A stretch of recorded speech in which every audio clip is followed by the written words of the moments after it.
Hello viewers, আশা করছি সকলে ভালো আছেন। তো বন্ধুরা, এশিয়া কাপ অনুষ্ঠিত হতে যাচ্ছে আগামী 9 সেপ্টেম্বর থেকে অনুষ্ঠিত হতে যাচ্ছে এশিয়া কাপ টি-20 ফরম্যাটে এবং শেষ হবে 28 সেপ্টেম্বর, অর্থাৎ 28 সেপ্টেম্বর ফাইনালের মধ্য দিয়ে কিন্তু এশিয়া কাপ শেষ হবে। এবারের এশিয়া কাপ হবে টি-20 ফরম্যাটে, যেখানে অংশগ্রহণ করবে মোট 8টি দল।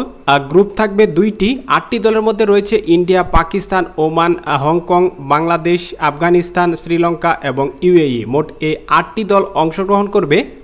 তো এই 8টি দলের মধ্যে 2টি করে গ্রুপ হবে, গ্রুপ এ এবং গ্রুপ বি।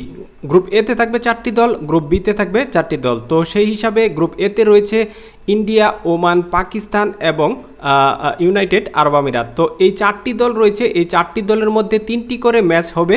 তো সেই 3টি ম্যাচ শেষে যারা টেবিল টপার থাকবে তারাই কিন্তু সুপার 4 খেলবে, অর্থাৎ 1 এবং 2 এর মধ্যে যারা থাকবে, এই 1 এবং 2 এর মধ্যে যারা থাকবে তারাই কিন্তু সব ম্যাচ শেষে, অর্থাৎ 3টি ম্যাচ শেষে যারা 1 এবং 2 এর মধ্যে থাকবে তারাই কিন্তু সুপার 4-এ খেলবে। অর্থাৎ গ্রুপ বি থেকেও কিন্তু 2টি দল সুপার 4-এ যাবে এবং গ্রুপ এ থেকেও কিন্তু 2টি দল সুপার 4-এ যাবে। তো সেক্ষেত্রে অবশ্যই থাকতে হবে 1 এবং 2 এর মধ্যে, তাহলে কিন্তু সুপার 4 খেলতে পারবে। এবং গ্রুপ বিতে রয়েছে যথাক্রমে আফগানিস্তান, বাংলাদেশ, হংকং এবং শ্রীলঙ্কা। এখানে কিন্তু সেই একই কথা, যারা টেবিল টপার থাকবে 2টি দল তারাই কিন্তু সুপার 4 খেলবে। তো চলুন দেখে নেওয়া যাক এই যে ম্যাচগুলো রয়েছে সেই ম্যাচগুলোর সময়সূচি দেখে নেওয়া যাক কখন অনুষ্ঠিত হবে ম্যাচগুলো। এশিয়া কাপ যথারীতি কিন্তু অনুষ্ঠিত হবে 9 সেপ্টেম্বর। প্রথম ম্যাচে মুখোমুখি হবে আফগানিস্তান এবং হংকং, যেখানে মুখোমুখি হবে তারা রাত 8টার সময়, বাংলাদেশ সময় অনুযায়ী রাত 8টার সময় ম্যাচটি অনুষ্ঠিত হবে। এরপরে ম্যাচ রয়েছে 10 তারিখে, 10 সেপ্টেম্বর মুখোমুখি হবে ইন্ডিয়া এবং ইউএই। সেটিও ম্যাচ কিন্তু অনুষ্ঠিত হবে রাত 8টার সময়। এবং 11 তারিখে ম্যাচ অনুষ্ঠিত হবে বাংলাদেশ বনাম হংকংয়ের মধ্য দিয়ে যে ম্যাচটি রয়েছে সেই ম্যাচ দিয়ে বাংলাদেশ কিন্তু প্রথমে মাঠে নামবে। তো সেই ম্যাচটি কিন্তু অনুষ্ঠিত হবে রাত 8টায় 11 সেপ্টেম্বর।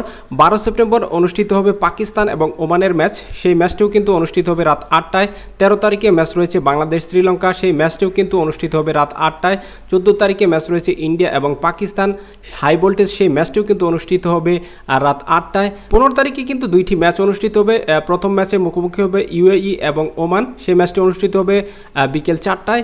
দ্বিতীয় ম্যাচে মুখোমুখি হবে শ্রীলঙ্কা এবং হংকং, সেই ম্যাচটি অনুষ্ঠিত হবে রাত 8টায়। এবং 16 তারিখে ম্যাচ রয়েছে বাংলাদেশ এবং আফগানিস্তান, সেই ম্যাচটি অনুষ্ঠিত হবে রাত 8টায়। 17 তারিখে রয়েছে ম্যাচ পাকিস্তান এবং ইউএই, সেই ম্যাচটিও কিন্তু অনুষ্ঠিত হবে রাত 8টায়।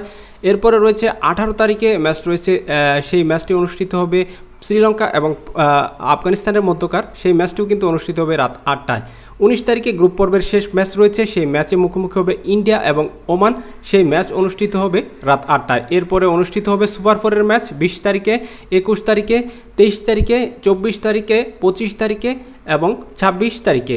তো সেই সুপার 4-এর খেলা শেষ হয়ে গেলে অনুষ্ঠিত হবে ফাইনাল ম্যাচ। তো সেই ফাইনাল ম্যাচ অনুষ্ঠিত হবে কিন্তু 28 তারিখে। তো মূলত এই ছিল যে এশিয়া কাপ রয়েছে, এশিয়া কাপের সময়সূচি। টি-20 ফরম্যাটে কিন্তু খেলা হবে এবারের এশিয়া কাপ। তো আশা করছি সকলে বিষয়টি বুঝতে পেরেছেন। তো দেখা হবে পরবর্তী ভিডিওতে। ভালো থাকবেন সবাই। আসসালামু আলাইকুম।